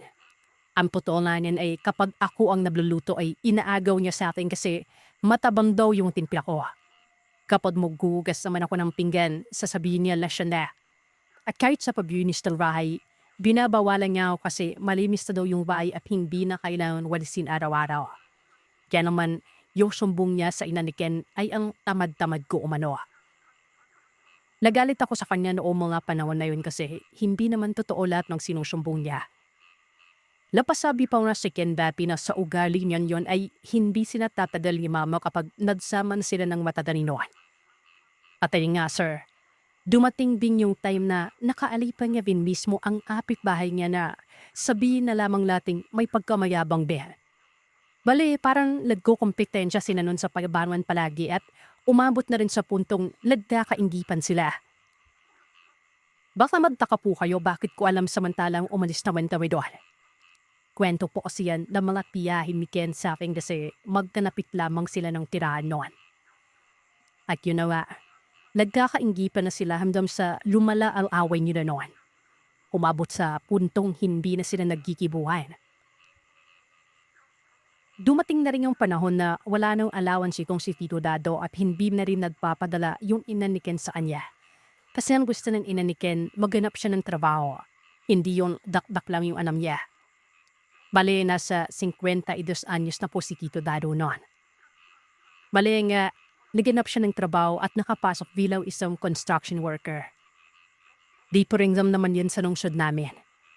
Bale, umaga yung pasok niya at ginardabi na siya pag-uwi. Ito lang yung mga panahon na simula na rin magbago ang pakiramdam niya. Palagi niyang iniinda ang bibdip, likod at balakang niya pero pinabayaan niya lang kasi baka lang siguro sa paghahakot niya palagi ng mabibigat. At syempre, mahirap po yung maging isang construction worker, di ba? Tumagal yung iniinda niyang karamdaman noon mga ilang buwan. Isang gabi, nakatanggap ako ng mensahe galing sa kanya. Ang sabi niya, magpapamasahe daw ito sa akin. Hindi po sana ito papansinin kasi nga may tampo pa ako sa kanya noon. Pero inisip ko na labang na baka masama yung pakiramdam niya kaya gusto niya magpamassage. Abid ko naman siyang nireplyan ng kung kailan para maset ko yung schedule ko. Ang sabi niya sa linggo daw kasi wala siyang pasok noon. Adag ko naman ikong sinong ayunan. Bale, yung day off na lang ako ng linggo, imbis na Martes noon. Nung araw na yon, pumunta nga kami sa kanya kasama Vince Ken at anak namin pero hindi sila nagpapansinan. Nung minamasahe ko na siya, yung likod at balakang talaga yung gusto niyang hilutin ko. Pero nagtaka kasi ako gawa ng napaka-imik ng likuran niya noon. Yung parang mirarindat. Nagtanong ako ng kung mataas ba yung lablat niya kasi bawal pong imasay yung may mga matataas na lablat. Pero ang sabi nga, wala naman daw. Sadyang masakit lang talaga ang likuran niya, balakang tapos ang bidib. Ikala, baka daw may naipit na ugat o lamig-lamig lang. Hinayaan ko na lamang yon. Pinagpatuloy ko na lamang in ginagawa ko. Pagkalipas ng isang araw, muli ito nag-message sa akin. Sabi niya, kung meron bang expert na manughirit sa klinik namin, yung marunong maghirit ng mga napilayan. Sabi ko wala. Makalipas ang ilang linggo, yung ina naman ni Ken yung nag-message sa akin at ang sabi niya, kung prepi daw kaming umuwi dun ni Ken kina yolo at lola niya. Kasi si People Badu daw ay palading masama ang pakiramdam. Ang gusto ng ina ni Ken ay samahan namin doon. Bumalik na daw kami ulit doon. Babe naman na hindi sinang-ayunan ni Ken. Pero ako okay lang naman kasi hindi naman kasi ako mapreg na pauser, Seth. Ang gusto ni Ken, doon kami pipirap na lolo niya at dibisitahin na lamang namin si Tito Dado. At sinang-ayunan na lamang din naman lokan ng ina ito. Ang importante sa kanya noon ay may pingin-pingin lamang naman dun sa kanya. Mismo kasing piyain at lolo at lola ni Ken hindi kasundo si Tito Dado. Kaya walang magbibisisyon na tumulong sa kanya noon. Bumalik naman kami at nagkataong pagta ilang linggo ay nagkaroon ng lockdown. Babi na hindi na ako nakabalik na ng trabaho. Buwan ng Abril, pumunta ako kay Tito Dado. Nagdala ako ng pagkain kasi na mga panahon yun ay hindi na siya masyadong makakilos na mabuti. Kasi nga, masakit na yung kanyang balakang at panagin laminikip yung bibig niya. Nung nasa bahay mga ako, naabutan ko pa itong lakikibig ng religyoso. Napaisip pa ako noon. Mabuti naman at sinasanto-santo na siya para hindi na sumpungin ng pagkasuplado. Binati ko siya ng magandang araw noon. Sabi ko, nagdala ako ng pagkain na pang-adahan at hanggang tanghalian na rin. Nilapagwito sa may lamesa at uuwi na rin sana ako nang yumapik ito sa akin. Nakabasto na panatang nahihirapan sa paglalakad. Ang tanong niya sa akin, Sir Seth, kung masama daw ba siyang tao? Tapos ay umiyak na ito. Hindi na ako nakasagot sa kanya daw parang naiiyak na rin ako noon. Pinaupo ko siya at nabusok kami. Sabi niya, salamat Anha. Kasi ikaw lang yung malapit sa akin. Pasensya ka na kung ikaw pa yung nagluluto ng pagkain ko at naglalaban ng damit ko. Hindi ko kasi mapapunta yung pamangkin ko dito kasi nga bawal lumabas lasa malayo pa yon. Silagot ko naman siya na ayos lang at hindi naman po pwedeng papabayaan namin siya doon. Tinanong ko siya kung ano ang nararamdaman niya noon, kung nakapagpa-check up na ba siya. Sabi nito oo daw. Nung hindi pa danan ang kanagyayan niya ay normal naman umano ang reswita. Pinayuan na lamang umano siya ng doktor na ladyon na lamang lang sa noompas kasi baka namigama umano pero wala. Mas lumala pala yung nararamdaman niya noon. Dito ko na sinabi na subukan naming magpatawas. Baka kasi may nasabi siyang hindi namin nakikita noon. Dito, meron siyang ibinahagi sa akin, Sir Seth. Noong pumapasok pa siya noon sa trabaho, nasa jeep umano siya at merong tumabi sa kanya na isang matandang lalaki. Pinipipigan umano siya nito at hindi maalis-alis ang tingin ng lalaking ito sa kanya. Maya-maya pa, nagsabi umano itong matandang lalaki sa kanya na tadasaan siya. Mag-iingat umano siya kasi may nararamdaman ang matandang hindi mabuti sa dinadala ni Tito noon. Kumaba, ginahiwitan daw siya. Ibig sabihin ay kinukulam umano siya. Hindi nakasabot sa kanya si Pipo kasi nga hindi naman alam ni Pipo kung ano ang ibig sabihin ng hiwit. Di bala Tagalog siya.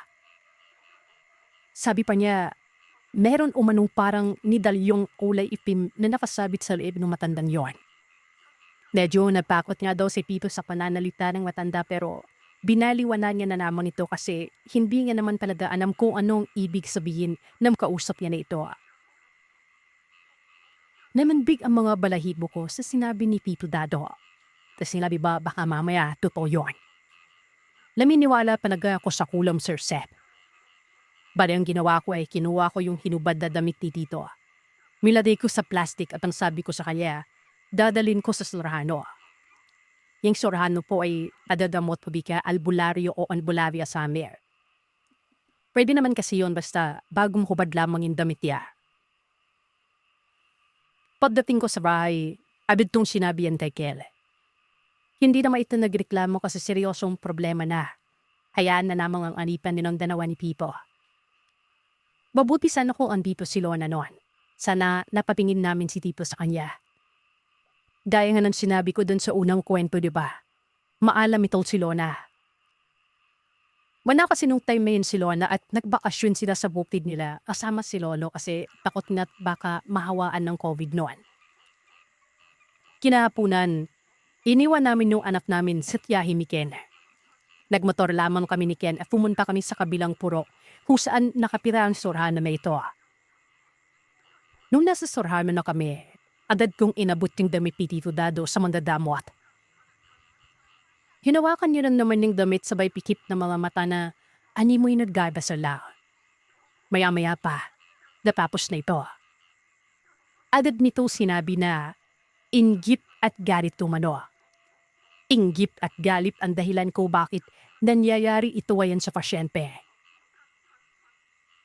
Pilanong kami kung kaalo-ano namin ang may-ari ng damit na yon. Labi sinabi naman naming yuhin at lahihirapan itong tumayo at maglakad. Sabi ng Sorhano, hindi lamang kalayuan sa kanya ang gumawa nito. Kapitbahay lamang umano ito ni Pito at kinuha sa kanya ang isang puting t-shirt. Pinakunuan ng damit at inilibing sa lupa. Kung anong pagpi ng damit ang masisira ay ganun binito sa katawan niya.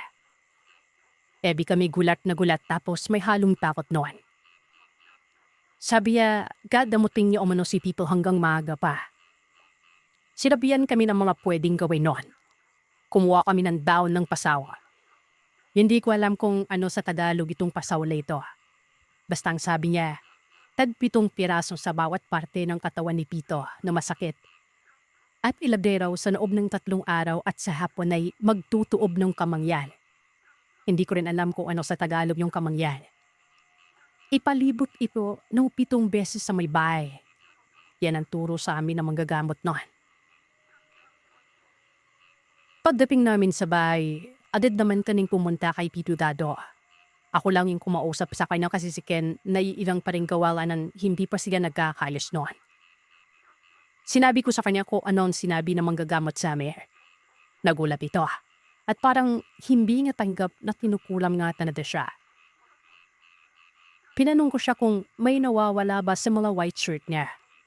Sabi niya, hindi niya lang alam kasi napakarami ng puting damit niyang yun. Mailig kasi ito sa puti.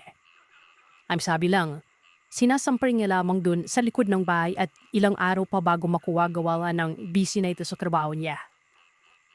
Nabanggit din niya na nagtasagutan na sila nitong kapitbahay niya. Ang dahilan lamang daw noon ay sa disenyo ng bahay. Yung kapitbahay kasi ito ay napapanitan sa disenyo ng bahay na Tito Dado kaya palagi itong kinukumpara ang disenyo ng bahay niya. Arkitekto daw kasi itong kapitbahay niya na tawagin na lamang natin sa palalan Rami. Pa naman si Tito Dado, ayaw ding patalo kaya mas danong lumala ang kompropesyon nila. Sinabi niya dito kay Mang Rami na o ayaw ng disenyo ng bahay namin. Bakit nga dinadaya ang kulay ng pader at ng bubong namin? Papipalos pare-parehas doon. Dumimbew ang eksena nila hanggang hindi na nga sila nagpapansinan. Pero nagtaka naman ako noon kasi bakit dalan na lamang yung galit niya kay Pito? Siguro may mali talaga itong si Pito pero ayaw niya nang aminin noon. At ayun niya, pinaliwanag ko kay Pito kung paano namin gagawin ang sinabi sa amin ng manggagamot. Nagawa naman ng maayos ang unang araw, sir. Sa ikalawang araw, nagre-reklamo na itong si Pito kung bakit gano'n. Hindi nawawala ang sakit at parang lumana na pa umano. Agad ko namang tinugunan ng magpiwana lamang siya at gagaling din siya. Sa ikatlong araw, ayaw man ni Pito nalagyan siya ng dahon ng pasaw. Kasi kapag tumatagan umano ito sa balat niya, ay makapi umano. Tsaka ayaw niya din sa usok na galing sa may kamangyan. Kasi masakit umano ito sa ilo. Yan nga, sa madaling salita ay hindi namin natapos ang 3 araw na sinabi ng manggagamot. Wala na kaming nagawa noon kasi napakasuplado talaga ni Tito. Kaya hinayaan na lamang namin ito.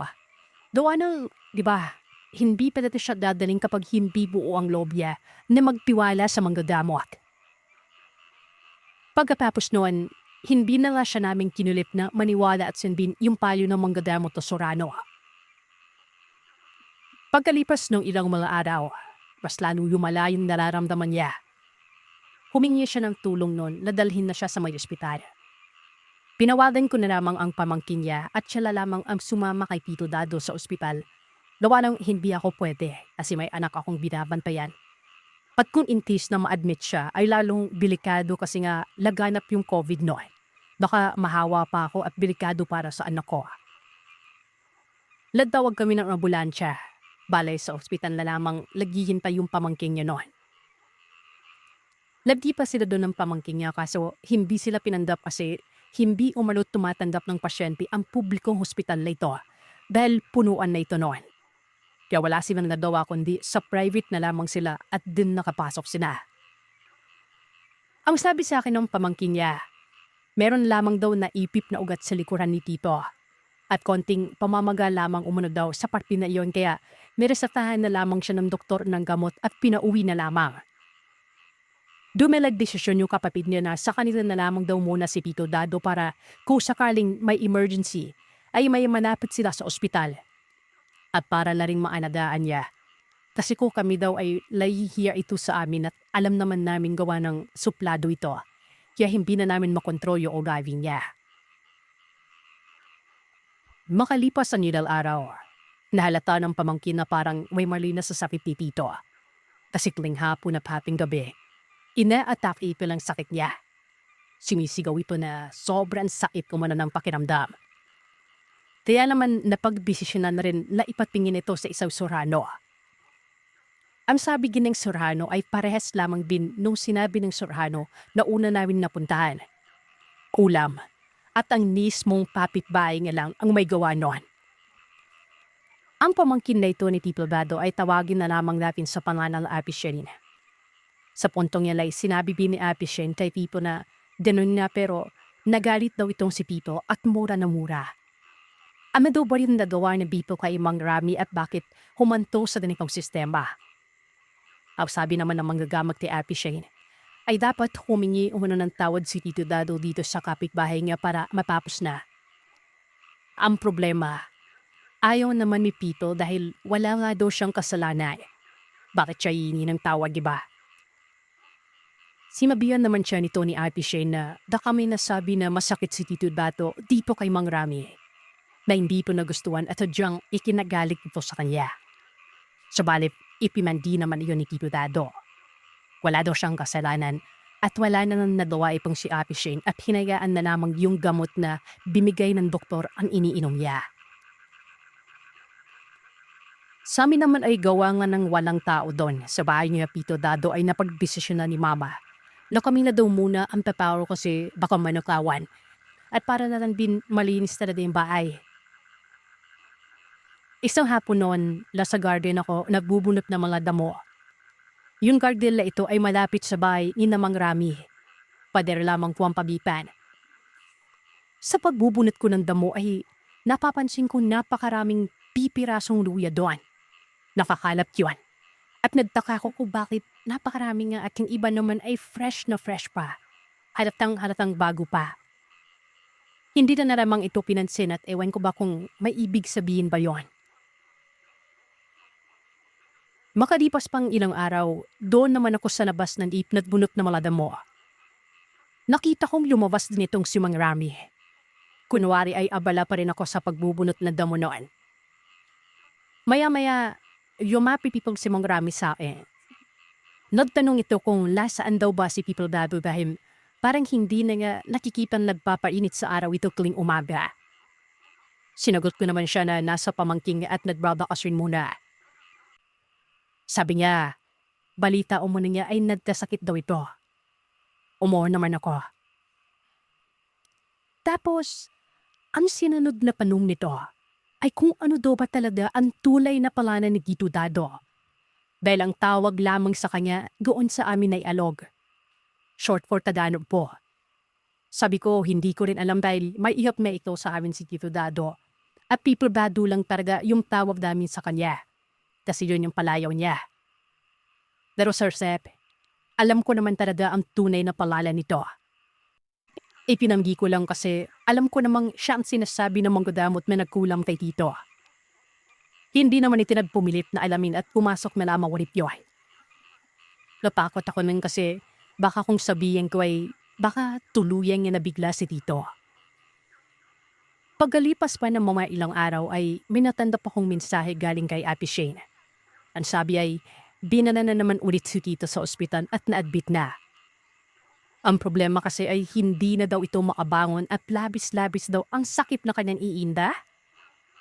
Sumisigaw ito sa sakit na nararamdaman at tuwing hapon at haping gabi, palaging nangyayari yon. Ang sabi umano ng doktor ay yung spine niya daw ay unti-unting nandudurog. At sa bandang balakang niya ay parang malala na rin kaya nilagyan siya ng parang binder na pang-support noon. Tumagal sila ng 2 linggo sa may ospitala. Tapos ay napagbisi siya na nilang may lumabas na lamang at sa bahay na lamang ipagpatuloy ang medication niya. Dahil palaki ng palaki ang biling nila noon. Dawala ng private pa ito. Mga hadiro, bago natin ipagpatuloy ang kwento ay nakalimutan kong sabihin may mga litrato pala dito sa background ng kwento natin. Binlurred ko lamang yung background nun at yung mukha ng People Dado para na rin sa privacy ng pamilya nito. Lalong-lalo na sa sender natin na siya rin po yung nag-request na huwag na lamang ipakita yung mukha. Pero nandiyan po yung litrato. Wala nung parang nagsisimula pa lamang magkasakit ito. Handong sa niya ay grumalaming sakit niya. Nung nakalabas na sila sa ospital, inaumagahan, pumunta kami doon ni Ken at nagmotor na namang kami dahil wala nang pang pasaherong jeep ang bumabiyahe noon. Mula sa bahay na kami ni Ate Shane, nakita ko si People Dado na nasa kanilang sala dito. Nakahiga dahil may iinipan ito sa kwarto niya. Malaki ang ipinayat ni Tito Dado. Pagkakita niya sa akin, imiyak ito kaagad at imilapag ko naman sa tabi ang daladala naming prutas at diaper para sa kalya. O sabi nga, wala na daw. Hindi na siya makakatayo at mamamatay na siguro. Binibirin niya na sa amin noon na kami na umano ang bahala doon sa bahay. Agad ko naman siyang sinabihan na lumaban siya at manalig lamang sa Panginoon. Wala nang pasanding niya ang pagsubok na ito basta manalig lang. Maya-maya pa, yumapit kami ni Tentay Ate Shane at ang sabi namin ay babalikan namin ulit yung surhado na una naming napuntahan. Dahil magaling ito at baka siya lang ang makatulong kay Tito. Sisubukan namin kasi wala namang mawawala kay people basta maniwala lamang ito at sundin ang sinasabi ng manggagamot. Sinaw-ayunan naman ito ni Ate Shane. Sekrepeng ang ibinigay ang pinagkubarang damit ni Pipo bago kami umalis noon. Araw ng Biyernes, pinungo namin ulit ang bahay ng manggagamot. Ibinili namin yung damit ni Tito. Pagkaabot ko pa lang ay iniiling na itong manggagamot at agad na upo. Pumikip ito na parang nagdadasan ulit. Pagkatapos ay nagsabi ito ng bakit na yun lang daw ulit ito binalik sa kanya.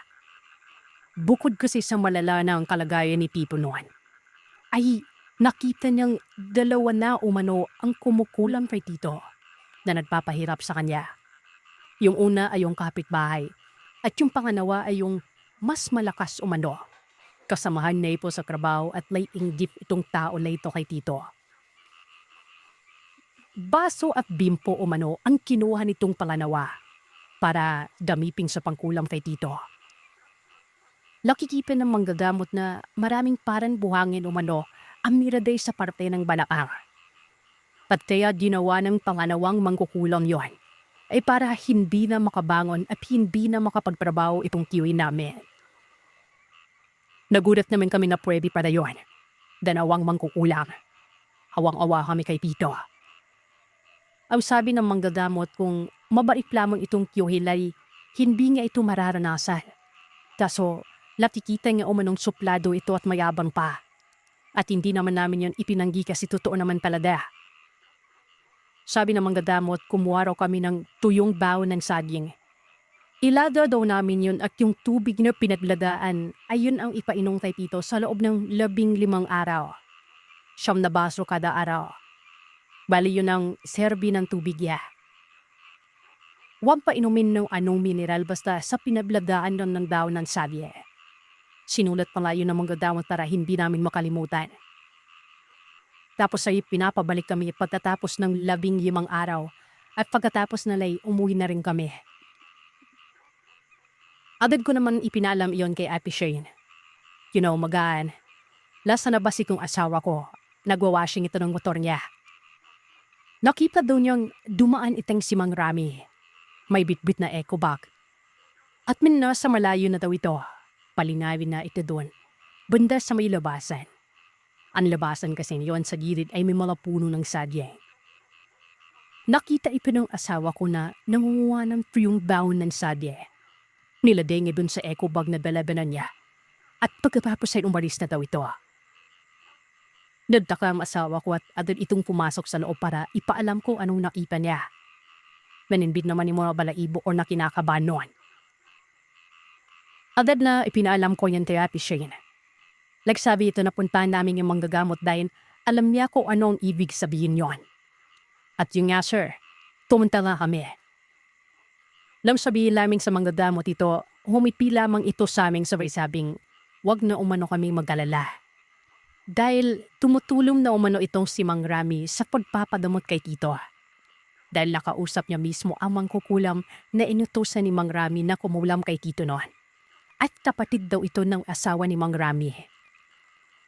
Naguluhan naman kami na pwede pala yung ganon. Ang sabi ng albularyo, nakonsensya daw itong asawa ni Mang Rami sa ginawa nito.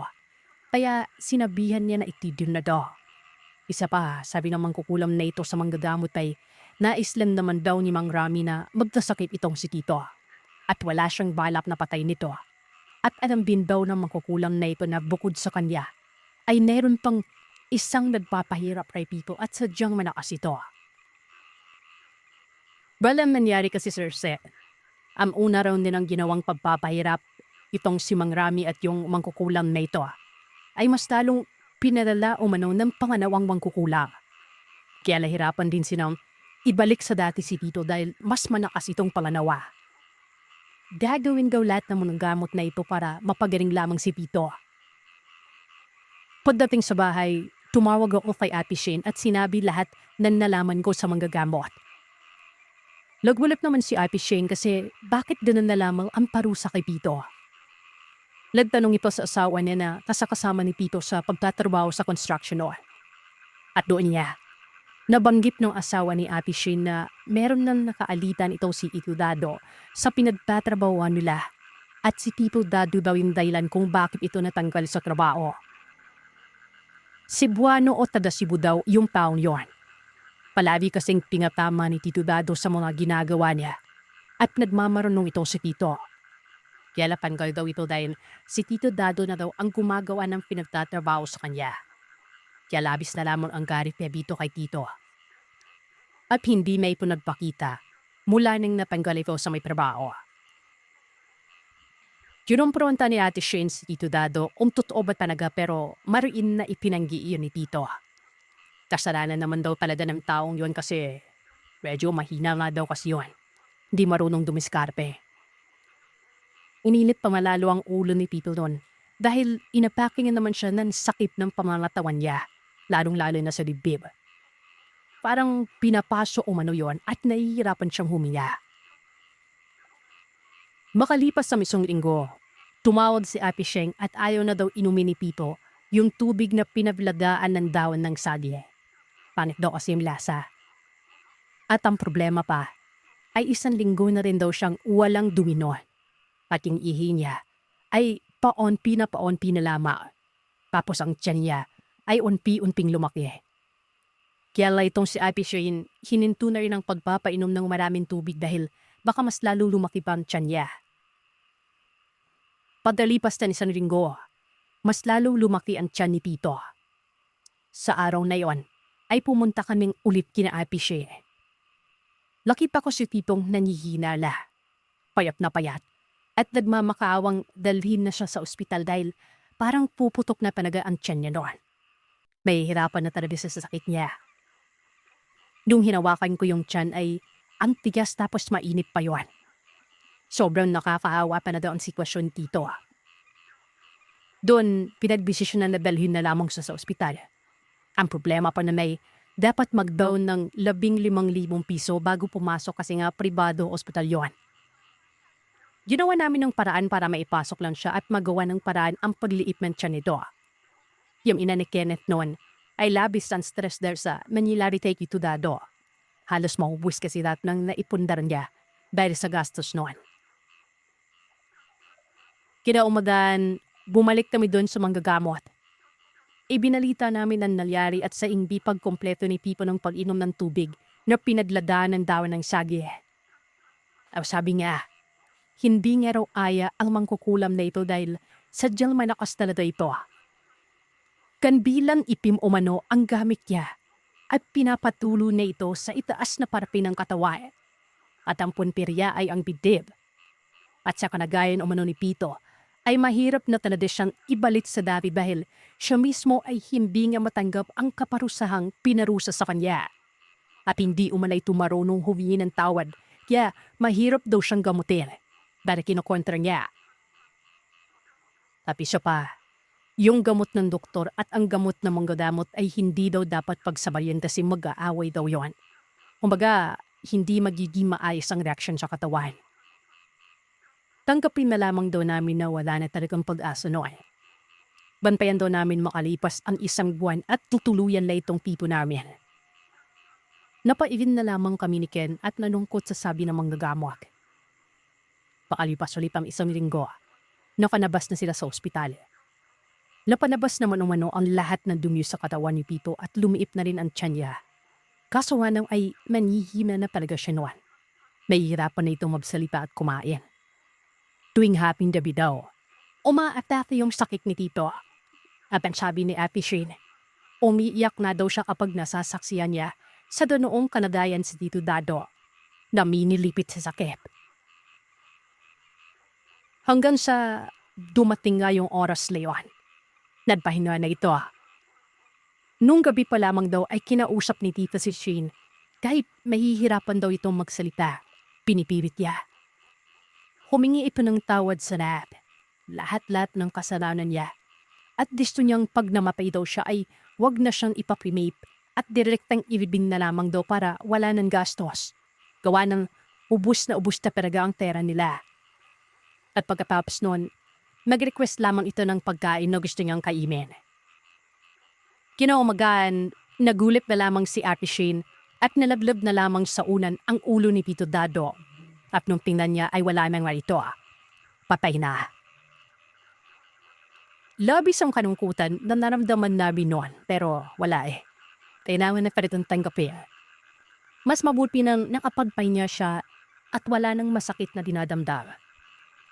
Kinaumagahan galing sa punerarya ay diretso na sa sementeryo at wala nang lamay-lamay na nangyari dahil nga sa lockdown yon.